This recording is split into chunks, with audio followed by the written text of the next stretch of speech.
Hello বন্ধুরা, কেমন আছো তোমরা সবাই? আশা করছি ভালো আছো, আমিও ভালো আছি। রাকেশ লাইফস্টাইলে নতুন একটা ব্লগে তোমাদের সবাইকে ওয়েলকাম। দেখো, আমি এনার্জি ড্রিঙ্ক মানে চা বানিয়ে নিচ্ছি সকালবেলা। এটা না খেলে না আমি এনার্জি পাই না। এটা যখন খাই তারপর থেকেই মানে ফুল এনার্জিতে কাজ শুরু করি। ওদিকে ছেলে সকালবেলায় মানে তোমাদের দেখালাম যে ঘুম থেকে উঠেই মানে বৃষ্টি পড়ছে, দেখালাম তোমাদেরকে, খুব সুন্দর লাগছে। তারপরে ছেলের রুটিটাও ভিজিয়েছিলাম জলের মধ্যে, গরম জলে ভিজিয়ে রাখলাম, ওকে একটু পরে খাওয়াবো। তারপরে দেখো চলে আসলাম সোজা ঘরে, চুলটাকে একটু আশ্রিয়ে নিচ্ছি। জানো, চুল উঠে না আমার পুরো, মানে আমি পুরো টাক হয়ে যাচ্ছি, মানে একদম পুরো মানে ধরলে না চুলের গোছাটা ধরলে মনে হচ্ছে একদম পুরো একটুখানি, মানে এরকম মানে অবস্থা হচ্ছে, খুব চুল পড়ছে। আর চুলেও মানে আমি তেমন মানে কোনো কেয়ার করতে পারছি না, কারণ চুলে কিছু মাখলে না আমার প্রচণ্ড মাথা ধরে, মাথা যন্ত্রণা করে। অনেকক্ষণ ধরো কিছু মেখে মানে থাকলাম, সেই জন্য মাথা যন্ত্রণা শুরু হয়ে যায়, সেই জন্য কিছু মাখতেও পারছি না। এদিকে দেখো একটু সকালবেলা স্কিন কেয়ার করে নিচ্ছি, মানে একটু টাইম আছে হাতে, তাই ভাবলাম একটু স্কিন কেয়ার করে তোমাদের সাথে শেয়ার করি। দেখো, আমি আগে গোলাপ জল, তারপরে একটু অ্যালোভেরা জেল, তারপরে একটা ময়শ্চারাইজার মুখে মেখে নিচ্ছি। তারপরে কানেরটা না অনেক দিন ধরে মানে পরা হচ্ছে না, মানে ভাবছি পরবো ভাবছি, কিন্তু পরাই হচ্ছে না, তাই একটু কানেরটাও পরে নিলাম। কানের না মানে কানের পরা না থাকলে না কেমন একটা ফাঁকা ফাঁকা লাগে, সেই জন্য হচ্ছে কানেরটা পরে নিলাম। তারপরে দেখো আমার ভুরুটা কি উঠে গেছে, এর জন্য পুরো বাজে লাগছে। আগের দিন গেছিলাম ভুরু তুলতে, এবার প্রচণ্ড ভিড় ছিল বলে বলেছিলাম যে মানে এক জায়গায় আমরা দরকারে গেছিলাম বাজার করতে, তারপরে সেখানে গেছে দেখে বন্ধ হয়ে গেছে। এদিকে দেখো তোমাদের সাথে আমি একটা না আমার ব্লাউজ শেয়ার করছি। দেখো কি সুন্দর ব্লাউজটা, তোমাদের কেমন লাগছে মানে কেমন লাগলো কিন্তু কমেন্ট করে বলো। যে এটা কিন্তু আমার বিয়ের আগের ব্লাউজ, আমার মা মানে ওই বাড়ি থেকে কিনে দিয়েছিল মা। দেখো পিছনের কাটিংটা কি সুন্দর, আর মানে পুরো নিচটা কাজ করা, পুরো গর্জেস, মানে রাত্রে পরলে তো পুরো জল জল করে, খুব সুন্দর। দেখো পিঠটা পুরো তোমার আকৃতি, খুব সুন্দর ব্লাউজটা, আমার খুব পছন্দের। তখন অনেক দিন আগে, ধরো প্রায় কবছর 7-8 বছর হয়ে গেছে ব্লাউজটা, সেই সময় 1000 টাকা নিয়েছিল। আর এদিকে আমার ননদের মেয়ের অন্নপ্রাশন বলছি কেন, সরি, জন্মদিনে গেছিলাম, তাই শাড়িটা তো মানে পরেছিলাম, এবার কাচা হয়নি, বৃষ্টি হচ্ছে, সেই জন্য রোদ্দুর করছিল না, কাচা হচ্ছিল না, সেই জন্য এগুলোকে সব কিছু মানে কাল রোদ্দুর করেছিল, কেচে ধুয়ে এবার আলমারিতে রেখে দেবো। তারপরে দেখো সোজা চলে এসেছি না রান্নাঘরে আজকে করব। রাজদীপ বললো যে ডিম করো। এবার ফ্রিজে না মানে আগের দিন বাজারে গেছিলাম, পাট শাক নিয়ে এসেছিলাম।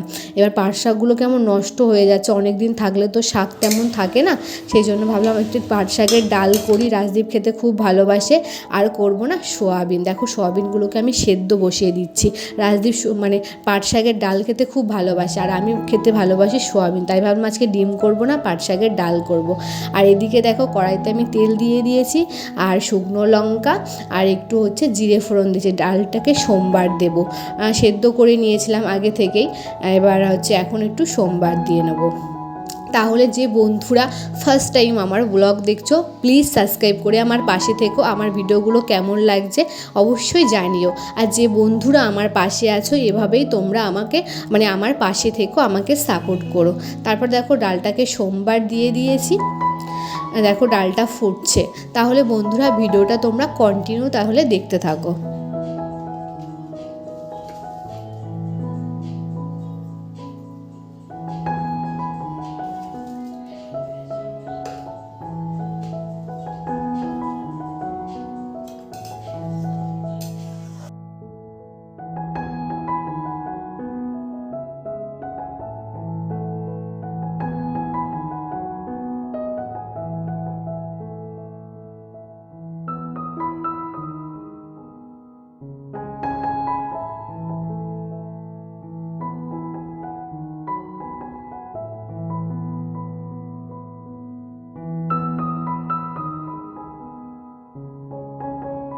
দেখো এদিকেও আমার পাট শাকের ডালটা হয়ে গেছে রান্না।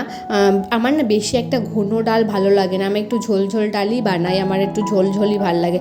আর এদিকে কড়াইতে দেখো পেঁয়াজ ফোড়ন দিয়ে দিয়েছি, তারপরে দিচ্ছে হচ্ছে রসুন ফোড়ন, করব হচ্ছে লাল শাক।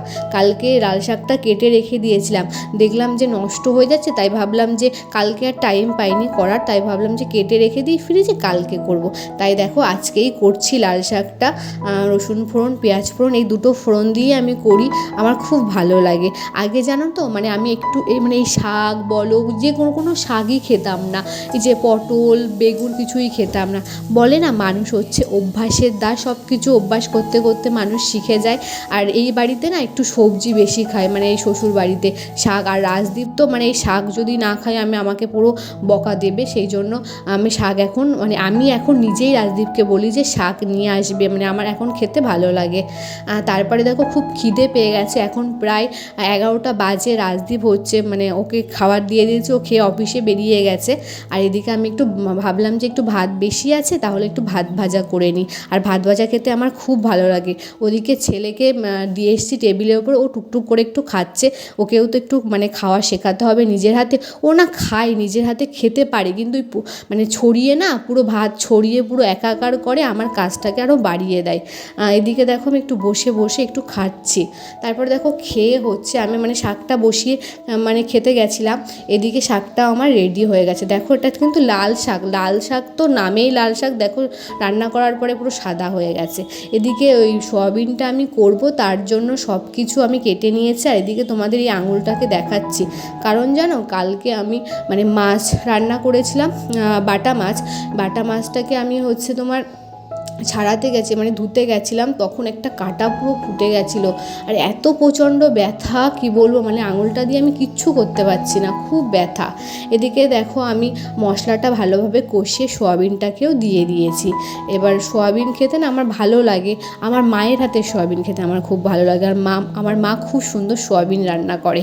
আর এদিকে দেখো আমার ছেলের জন্য ও শাক রেখেছি ওর জন্য, আর হচ্ছে একটু ডাল রেখে দিয়েছি। আর ভাবলাম যে পমফ্রেট মাছ একটু ভাজা করে দিই, তাই দেখো 4টে পমফ্রেট মাছ ওর জন্য ভাজা করছি।